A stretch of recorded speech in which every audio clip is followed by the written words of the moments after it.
ka sheekaynta sheekooyinka saxaabadii nabiga sallallahu alayhi wasallam waxa inoogu sugan ku cibro qaadasho. haddaba barnaamijkeena bisha Ramadaan waxaanu ku daafuran doonaa sheekadii Saciid bin Caamir al-Jumhi. waxa uu ahaa nin aakhiradiisa ka doortay adduunyadan iyo dhibaatadeeda, waxa uu Allah iyo rasuulkiisa ka doortay wixii iyaga ka soo haray oo idil. ka sheekaynta taariikh nololeedkiisa waa mid aad u cajiib badan. wiilkan dhalinyarada ah ee aan kaaga waramayo taariikh nololeedkiisa waa Saciid bin Caamir al-Jumhi. waxa uu ka mid ahaa kumanaankii kun ee isugu yimid degmada Tanciim ee ku taalay agagaarka Makka si ay uga qayb galaan yeeristii ay u yeereen madaxdii Quraysh, weliba iyagoo ugu yeeraya inay daawadaan toogashadii iyo dilkii saxaabiga la oran jiray Khubayb bin Adiy oo ka mid ahaa asxaabtii nabiga nabadgelyo naxariis korkiisa ahaatee. Saciid bin Caamir al-Jumhi waxay dhalinyaronimadiisii u suuro gelisay inuu arko kii ay soo qafaasheen Quraysh waa Khubayb isagoo gacmaha iyo lugaha ka xirxiran, haddana ay u fafakanayaan dumarkii, caruurtii iyo odayaashiiba si ay Khubayb uga argoostaan dadkii looga laayay dagaalkii Badar. Saciid Ilaahay ha ka raali noqdee waxa uu Khubayb ka maqlay weliba isaga oo loo sii wado tiirka hadal uu si hoos ah ugu dhahayo gaaladii Quraysh. waxa uu ahaa hadalkiisa: idila haddii aad doontaan, balse ii ogolaada inaan tukado 2 ragcadood. nasiib wanaagse waa loo ogolaaday Khubayb bin Adiy Ilaahay ha ka raali noqdee waxa uu u jeestay dhanka Kacbada si uu u tukado. waxa uu tukaday 2 ragcadood oo aad u qurux badan. kadib markii uu dhameeyay Khubayb salaadii, waxa uu ku yiri gaaladii Quraysh: wallaahi haddii aanan ka cabsan lahayn inaad u qaadataan inaan salaada u dheereynayo cabsi aan idinka qabo ama geerida aan ka qabo awgeed, waan dheereyn lahaa. Saciid Ilaahay ha ka raali noqdee waxa uu goobjoog u ahaa dilkii arxandarada ahaa ee loo geystay Khubayb, isagoo jirkiisana la googooynayo. gaaladiina ay ku leeyihiin: ma jeceshahay in si lacaan oo kale uu maro Maxamed adiguna aad nabad gasho? Khubaybna waxa uu ugu jawaabay: wallaahi ma jecli inaan noqdo qof nabad qaba, Nabi Maxamedna ay qodaxi muddo. durbadiiba dadkii gaalada ahaa ee ka soo qayb galay dilkiisa ayaa cod dheer ku dhawaaqay iyagoo leh: dila. Khubayb indhihiisa ayuu xagga cirka u qaaday, waxa uuna habaaray gaaladii sicinaysay isaga oo leh: Allah ayow ciribtir dhammaantood oo midnaha ka tagin. halkaas ayuuna ku naf waayay isaga oo ay soo gaareen dhaawacyo aan la tirin karin cadadooda. gaaladii Quraysh waxay u soo laabteen guryahooda, waxayna iska ilaabeen dilkii ay u geysteen Khubayb. hase ahaatee Saciid bin Caamir al-Jumhi marnaba xiskiisa kama bixin falkii foosha xumaa oo ay ku kaceen gaaladii Quraysh, isagoo hurdada ku arki jiray marka uu seexdo, sidoo kalena waxa uu ka fikiri jiray marka uu soo jeedo. waxaa hortiisa imaan jiray mar waliba Khubayb oo tiirkii lagu tooganayay hortiisa ku tukanaya 2 ragcadood ee xasiloonida iyo deganaanshaha wadatay. waxa uuna markasta Saciid ka cabsan jiray in kuwii dilay Khubayb uu Ilaahay cirka kaga soo dejiyo ciqaab adag. xilligaasna Saciid ma uusan islaamin. Allah ha u naxariistay Khubayb waxa uu Saciid baray wax uusan hadda ka hor aqoon. waxa uu baray in nolosha dhabta ah ay tahay caqiido iyo jihaad. wuxuu kaloo baray in iimaanka xeesha dheer uu sameeyo falal iyo mucjisooyin la yaab leh.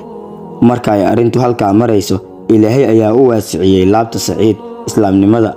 kadibna goob ay taagnaayeen dad fara badan ayuu isdhex taagay, waxa uuna kor ugu dhawaaqay in uu beri ka yahay dembiyada ay geysanayaan iyo inuu qaatay diinta Islaamka. intaas kadib Saciid bin Caamir al-Jumhi wuxuu u soo hijrooday magaalada Madiina isagoo laasimay la joogista rasuulka sallallahu alayhi wasallam. waxa uu nala galay duulaano ay ka mid ahaayeen Khaybar iyo kuwii ka dambeeyay. maalin maalmaha ka mid ah waxa uu Umar bin Khadaab u soo galay Saciid bin Caamir, waxa uuna ku yiri: Umarow, waxaan kula dardaarmayaa inaad Alle uga cabsatid dadka, indhahana aad ku haysid muslimiinta, kuwa dhow iyo kuwa fogba. xaqa gaaristiisuna waa inaad u jiirtaa buur kasta. Umar waxa uu Saciid ku yiri: Saciidow, yaa awoodi kara arrinkaas? Saciid waxa uu yiri: waxa awoodi kara nin adigoo kale ah oo uu Ilaahay u dhiibay xukunka ummadda Nabi Maxamed sallallahu alayhi wasallam. intaa kadib Umar waxa uu Saciid madax uga dhigay magaalada Ximsa. muddaba kama soo wareegin jeer ay Umar bin Khadaab u soo wafdi ka yimid magaalada Ximsa, waxa uuna ka codsaday inay u soo gudbiyaan liis ay ku tixan yihiin fuqarada magaaladooda ku nool. Sawaaba iyagii oo keenay liis dheer, misana waxaaba ku jira dadkii fuqarada ahaa amiirkoodii Saciid bin Caamir. Cumar aad ayuu ula fajacay arrintii, ilmada ayuuna cishan kari waayey. Waxa uuna wafdigii u dhiibay lacag gaaraysa 1000 diinaar, waxa uuna ku riday kiish. Wuxuu faray inay u geeyaan amiirkooda si uu ugu kaalmaysto danihiisa khaaska ah. Wafdigii waxay dib ugu soo laabteen magaaladii. Durbadiiba Saciid waxa uu bilaabay inuu iska fogeeyo lacagta.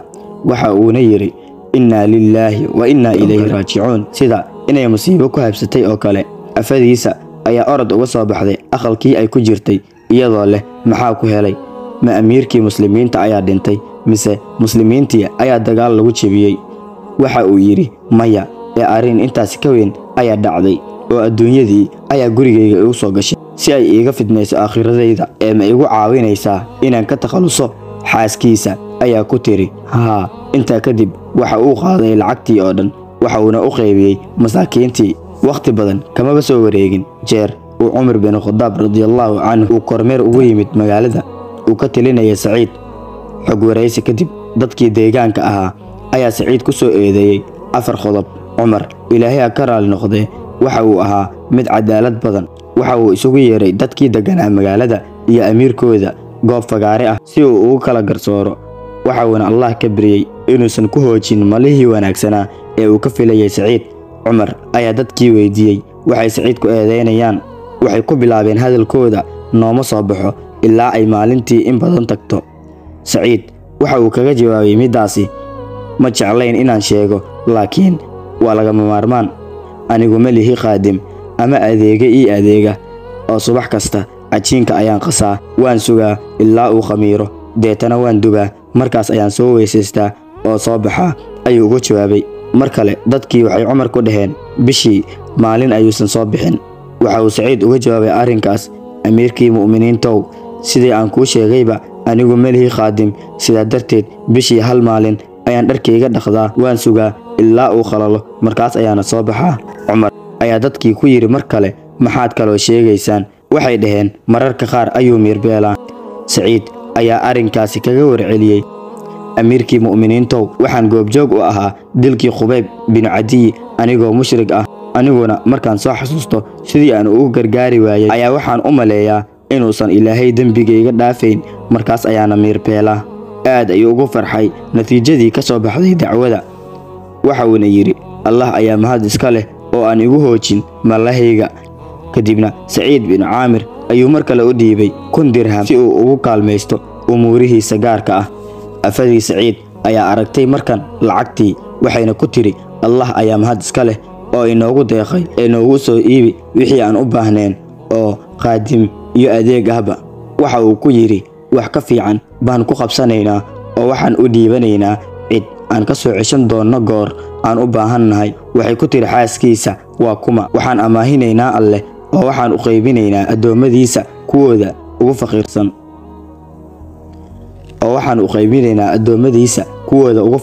Ilaahay ka raali noqday. Saciid bin Caamir al-Jumhi waxa uu ka mid ahaa dadkii naftooda ka doortay caawinta walaalahooda, haba ugu baahi badnaato naftiisa shaygaas.